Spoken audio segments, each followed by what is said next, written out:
Mainly because Ravi had asked 6 of his best friends to come up and say a few words. And they all said no. So it came down to me. Lucky number 7, I guess, huh?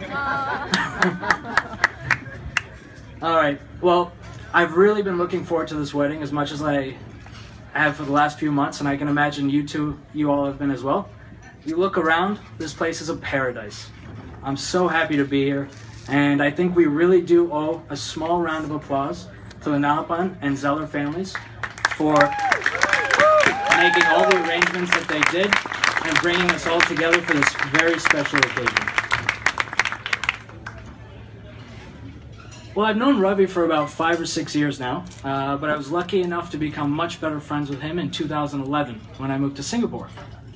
In those days, we were both bachelors, single guys. We'd get together, play tennis, grab a bite, grab a few beers, talk about everything from our work, personal life, and even our love life. Rather, in those days we didn't have much of one because we were just meeting each other so often. And needless to say, I'm the better tennis player. But Ravi started winning the day he met Borley. You know, thanks. So, after meeting her, honestly, he was smitten within weeks. I was surprised, and I'm sure she was too, because Ravi, he brought along his suave sense of charm, presented himself as the perfect gentleman. All he wanted to do was show the new girl in town what Singapore was all about. Seemed very innocent. And I believe one of their first dates was on a sunny Sunday afternoon. He got all dressed up in his Sunday best, similar to today, left his brand new apartment, jumped in his shiny brand new car, went and picked her up, and then he took her for a $5 lunch at IKEA. I think you called it budget dating with style, right? Being a Sindhi, I have so much to learn from you.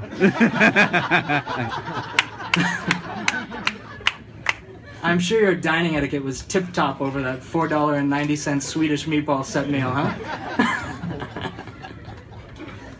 So anyway, as you can imagine, the sparks started to fly.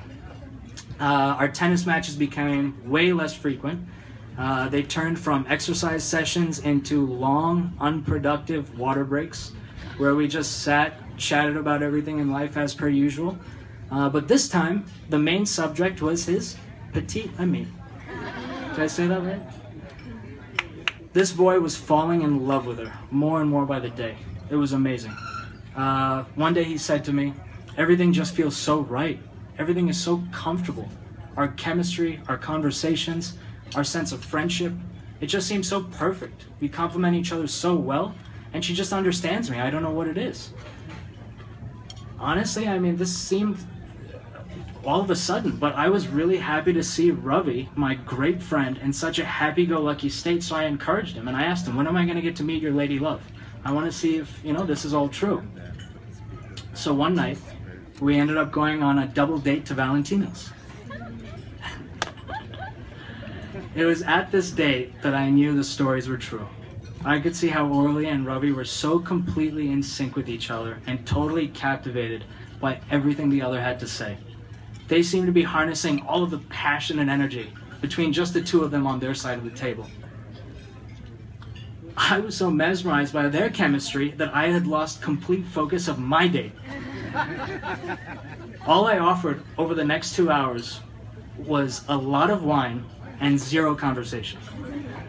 That doesn't happen too often, as some of you might know, but at least the wine was good. And I'll never forget Ravi's words to me after that night, where he said, "She makes me want to be a better person. She makes me want to work harder, and I've never met anyone like her. I really think she's the one." My eyes nearly popped out of my head when I heard that. Now you have to imagine I'm shocked because 1, my track record, and 2, this is my same best friend whom 6 months earlier was dancing and jumping around in a nightclub like he was hosting his own concert. You know, he had no other care in the world. And now, all of a sudden, his mind was set on marriage, family, and making beautiful babies, as he likes to put it. I was overwhelmed by this transformation, to say the least. I then realized, you know what, this guy's in a better state of mind and in a better place and has more clarity in terms of his life, his aspirations, than I'd ever seen before. I was inspired, to say the least. So I grabbed him and I asked him a very serious question. Does she have a sister?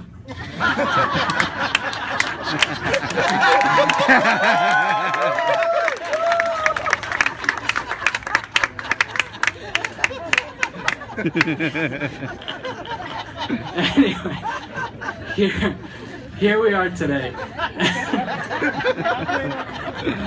And my message now is for Orly. Ravi has told me so much about you over the last couple of years.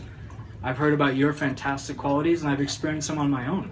You know, we've become great friends and I've gotten to know you very well. But I've always wanted to have a heart-to-heart with you and highlight some of his magnificent qualities. I figured what better time than now. His first great quality is his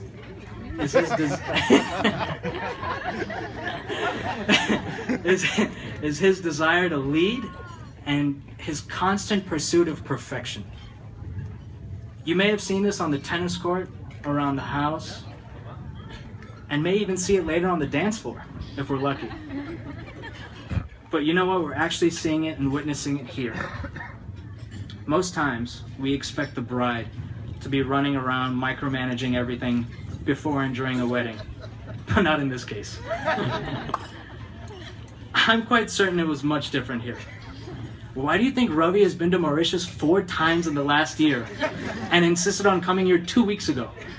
What did you need 2 weeks for?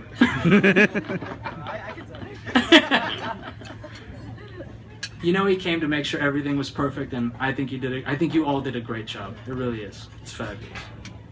Next up on the list is Ravi's his incredible sense of intelligence. He's a very intelligent and ambitious young man. You know, he was educated in the UK, and I believe he pursued his undergraduate degree in chemical engineering. And then he promptly transitioned into investment banking. And now he spends his days selling Chindian food as the noodle king of Chennai. You know, I still scratch my head with that career roadmap, but he's an inspiring entrepreneur with a long list of successes, so he must be doing something right. Thirdly, he's a very trendy and fashion-conscious man. With the right balance of...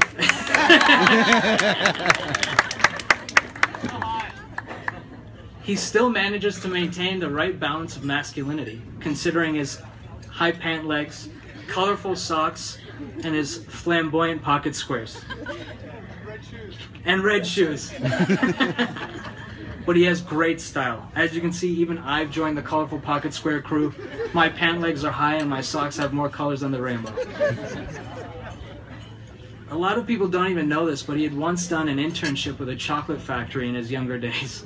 So when I think about him with his flamboyant sense of dress in the chocolate factory, I mean, he's a modern day Willy Wonka.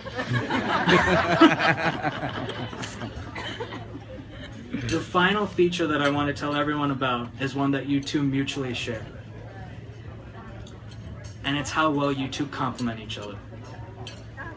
You know, we even witness it when he finishes your sentences for you, Arlie, and we've told him how irritating that is.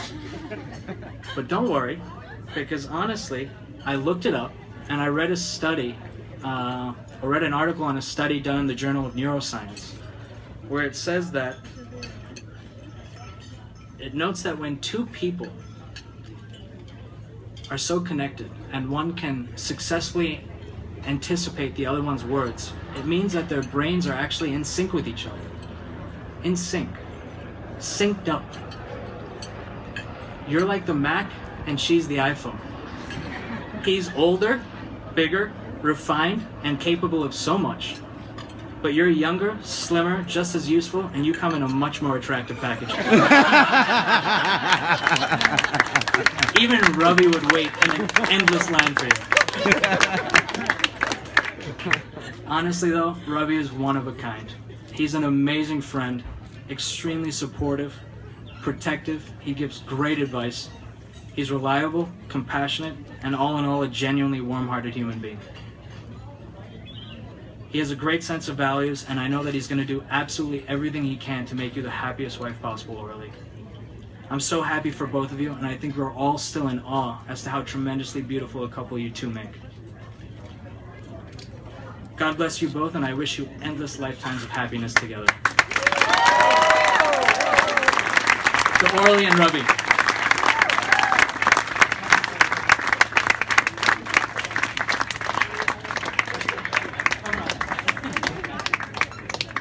So, you know, I do have one last message for you, Orly. Remember that for Robbie, you'll always be his first, his last, his everything.